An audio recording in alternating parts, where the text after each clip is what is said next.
Welcome to the Know Before You Grow series. Today we're going to be covering the Recipe 420 potting soil. I'm Matt with SoiLab.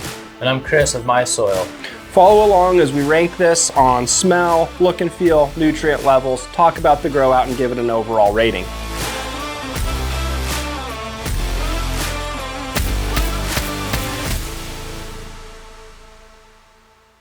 The very first thing that I'd like to rate this on is the price per cubic foot for this bagged soil. This one scored a 3.5 on our scale as it costs $32.65 per cubic foot. So let's see what that price gets us in terms of the quality of this potting soil. So as a consumer, the first thing we do is, open the bag. What kind of product did we get? What's that product smell like? This one, I actually rated this at a 6.5. Nothing off-putting, but just real woody, kind of wood chip smell with a little bit of like peat smell in there. Not sure what you rated this one at exactly. I scored this one at a 6, so just a little bit lower than you. And I get that woody smell too, but I almost get a smell of slight smell of decomposition. It's not a bad smell, but it is a slight smell of decomposition. That being said, it looks pretty decent. When I look at the look and feel here, we do see some larger kind of chunks of wood, and you can see that in the container here as well.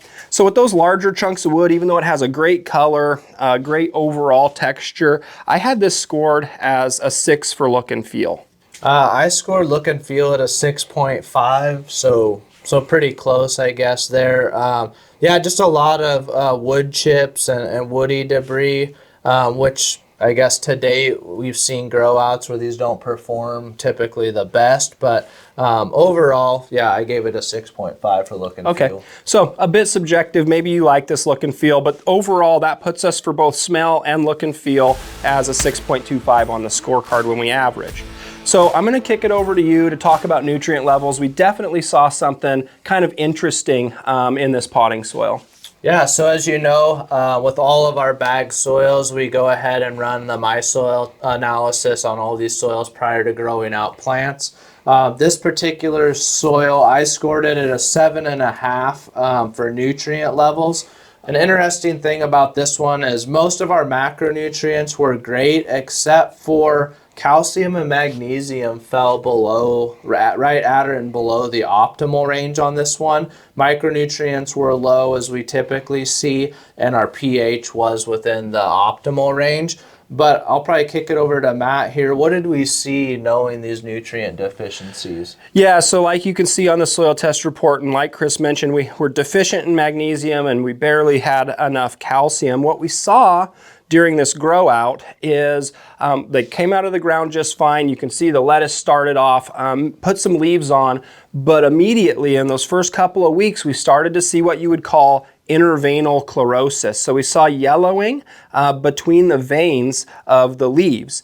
As this plant continued to grow, we saw some stunting, and then we actually saw some abortion of these older leaves. There was some tip burn, so just absolutely textbook magnesium deficiency, and we were able to predict that.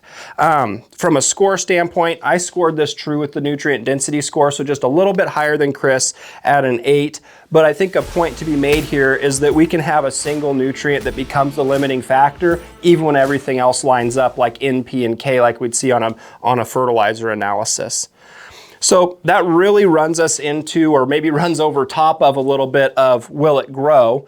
Kris, what else would you add to kind of will it grow in addition to those nutrient deficiency symptoms? I would say the thing about this is it started off the same as all the rest of the plants that we grew out in this series. Everything started the same for the first week or so, and then we really started to see those deficiencies kick up. And once that happened, like Matt said, having that magnesium as the limiting factor, even when nitrogen and all the other nutrients were good, we really started to see the deficiency symptoms and what happens if you're just limiting in one nutrient.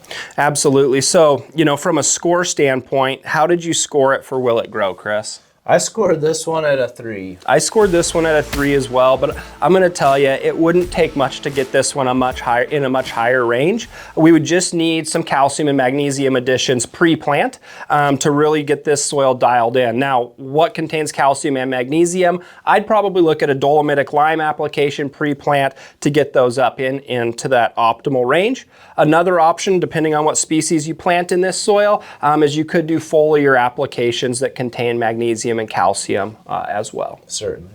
All right, so as I tally up everything from price to will it grow and get our average, we gave this Recipe 420 potting soil an overall rating of 5.35. So with that rating and this discussion in mind, Kris, what are some of the best use cases that you could see for this Recipe 420 potting soil? Yeah, so based on what we know now, obviously we could go ahead and amend this soil pre-plant or at planting with calcium and magnesium, which I think would totally turn this soil around for plant growth. We can also use this easily to bulk raised beds, as well as adding organic matter to native soil gardens is another use for that. But I'd say those are my three main uses. Yeah, and I agree. And if I were to pick one, I would just say let's amend this and plant directly in it in one of our containers or raised beds. Pretty well ready to go.